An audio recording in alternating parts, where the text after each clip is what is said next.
നമസ്കാരം. പശ്ചിമേഷ്യയിൽ യുദ്ധസമാനമായ സാഹചര്യം നിലനിൽക്കെ ഇറാഖിലെ ബ്രിട്ടീഷ് ഉടമസ്ഥതയിലുള്ള മോട്ടോർ ഓയിൽ കമ്പനിക്ക് നേരെ ഡ്രോൺ ആക്രമണം. ഇറാഖിലെ കുർദിസ്ഥാൻ മേഖലയുടെ തലസ്ഥാനമായ ഇർബിലിലെ ഇന്ധന സംഭരണശാലയിലാണ് ഇന്ന് പുലർച്ചെ ആക്രമണം ഉണ്ടായത്. ആക്രമണത്തെ തുടർന്ന് വൻ തീപിടുത്തം ഉണ്ടായതായും ആകാശത്തേക്ക് വലിയ തോതിൽ പുകപടലങ്ങൾ ഉയരുന്നതായും പ്രാദേശിക മാധ്യമങ്ങൾ റിപ്പോർട്ട് ചെയ്തു. ബ്രിട്ടീഷ് സൈനിക താവളങ്ങൾ ആക്രമിക്കുന്നത് പരിഗണനയിലാണെന്ന് ബ്രിട്ടനിലെ ഇറാൻ അംബാസിഡർ സയ്യിദ് അലി മുസവി മുന്നറിയിപ്പ് നൽകിയതിന് പിന്നാലെയാണ് ഈ നീക്കം. അമേരിക്കയുടെ സൈനിക നീക്കങ്ങളെ സഹായിക്കുന്ന ബ്രിട്ടീഷ് താവളങ്ങൾ ലക്ഷ്യമിടുമെന്ന് തന്നെയാണ് ഇറാന്റെ നിലപാട്. കഴിഞ്ഞ മാസം ഇറാനെതിരെ വ്യോമാക്രമണം നടത്താൻ അമേരിക്ക ബ്രിട്ടനിലെ RAF പെയർബോർഡ് ജീഗോ ഗാസിയ താവളങ്ങൾ ഉപയോഗിച്ചിരുന്നു. ഇതിന് പ്രതികാരമായാണ് ഇപ്പോൾ ഇറാൻ തങ്ങളുടെ അയൽരാജ്യങ്ങൾക്കും പാശ്ചാത്യ താൽപര്യങ്ങൾക്കും നേരെ തിരിഞ്ഞിരിക്കുന്നത്.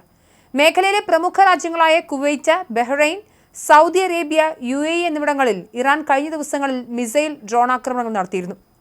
കുവൈറ്റ് അന്താരാഷ്ട്ര വിമാനത്താവളത്തിലെ ഇന്ധന ടാങ്കുകൾക്ക് നേരെ നടന്ന ആക്രമണത്തിൽ വൻ നാശനഷ്ടമാണ് റിപ്പോർട്ട് ചെയ്തിരിക്കുന്നത്. UAE മിസൈൽ അവശിഷ്ടങ്ങൾ പതിച്ച് ഒരു ബംഗ്ലാദേശ് പൗരനും കൊല്ലപ്പെട്ടു.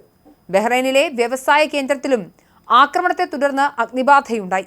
സൗദി അറേബ്യ ലക്ഷ്യമിട്ടെത്തിയ നിരവധി ഡ്രോണുകൾ തകർത്തതായി റിയാദും അറിയിച്ചു.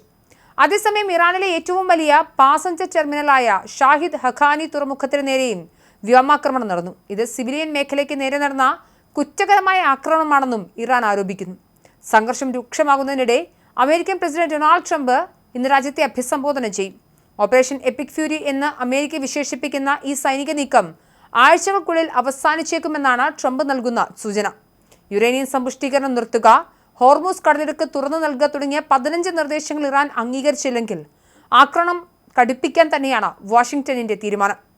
ഇറാഖിലെയും പരിസര പ്രദേശങ്ങളിലെയും മൈക്രോസോഫ്റ്റ്, ഗൂഗിൾ, ആപ്പിൾ, ടെസ്ല തുടങ്ങിയ 18 പ്രമുഖ അമേരിക്കൻ കമ്പനികൾക്ക് നേരെ ആക്രമണം നടത്തുമെന്ന് ഇറാന്റെ റവല്യൂഷണറി ഗാർഡ്സ് ഭീഷണി മുഴക്കിയിട്ടുണ്ട്.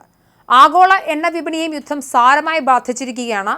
ലോകത്തെ ഇന്ധന വിതരണത്തിന്റെ 1/5 കടന്നു പോകുന്ന ഹോർമൂസ് കടലിടുക്ക് ഇറാൻ തടസ്സപ്പെടുത്തിയ അവസ്ഥയിലാണുള്ളത്. അതുകൊണ്ട് തന്നെ എണ്ണവിലയിൽ വലിയ വർധനമാണ് രേഖപ്പെടുത്തുന്നത്. UAEയുടെ സഹായത്തോടെ ഈ കടലിടുക്ക് ബലപ്രയോഗത്തിലൂടെ തുറപ്പിക്കാൻ അമേരിക്ക പദ്ധതിയിടുന്നതായും റിപ്പോർട്ടുകളുണ്ട്. നാറ്റോ സഖ്യകക്ഷികളായ ബ്രിട്ടനും ഫ്രാൻസും യുദ്ധത്തിൽ വേണ്ടത്ര സഹായം നൽകുന്നില്ലെന്ന് US defence secretary Pete Hegseth കുറ്റപ്പെടുത്തിയിരുന്നു. യുദ്ധം നീണ്ടുപോകുന്നത് അമേരിക്കയിലെ വരാനിരിക്കുന്ന തെരഞ്ഞെടുപ്പിൽ തങ്ങൾക്ക് തിരിച്ചടിയാകുമോ എന്ന ആശങ്ക റിപ്പബ്ലിക്കൻ പാർട്ടിക്കുമുണ്ട്. നയതന്ത്ര ചർച്ചകൾക്ക് സാധ്യതയുണ്ടെന്ന് US state secretary Marco Rubio പറയുമ്പോഴും അമേരിക്ക അയക്കുന്നത് ഭീഷണി കത്തുകളാണെന്നാണ് ഇറാൻ വിദേശകാര്യമന്ത്രി അബ്ബാസ് അരാക്ചി പ്രതികരിക്കുന്നത്. എന്തായാലും ഇന്നലെ ഇറാനുമായുള്ള യുദ്ധം കടുക്കുന്നതിനിടെ ബ്രിട്ടനെ പരസ്യമായി പരിഹസിച്ച അമേരിക്കൻ പ്രസിഡന്റ് ഡൊണാൾഡ് ട്രംപും പ്രതിരോധ സെക്രട്ടറി പീറ്റ് ഹെഗ്സെത്തും രംഗത്തെത്തിയിരുന്നു. ഈ ഘട്ടത്തിൽ അന്താരാഷ്ട്ര തലത്തിൽ വൻ നയതന്ത്ര പ്രതിസന്ധിക്കും വഴി തുറന്നിരുന്നു. ഹോർമൂസ് കടലിലേക്ക് ഇറാൻ അടച്ചതോടെ ബ്രിട്ടൻ ഉൾപ്പെടെയുള്ള രാജ്യങ്ങളിലേക്കുള്ള ഇന്ധന നീക്കം സ്തംഭിച്ചിരിക്കുകയാണ്. ഈ സാഹചര്യത്തിൽ സ്വന്തം എണ്ണ സ്വന്തമായി കണ്ടെത്തണമെന്നും അമേരിക്ക ഇനി സഹായത്തിന് പ്രതീക്ഷിക്കരുതെന്നുമാണ് ട്രംപ് ബ്രിട്ടനോട് കർശനമായി പറഞ്ഞിരുന്നത്.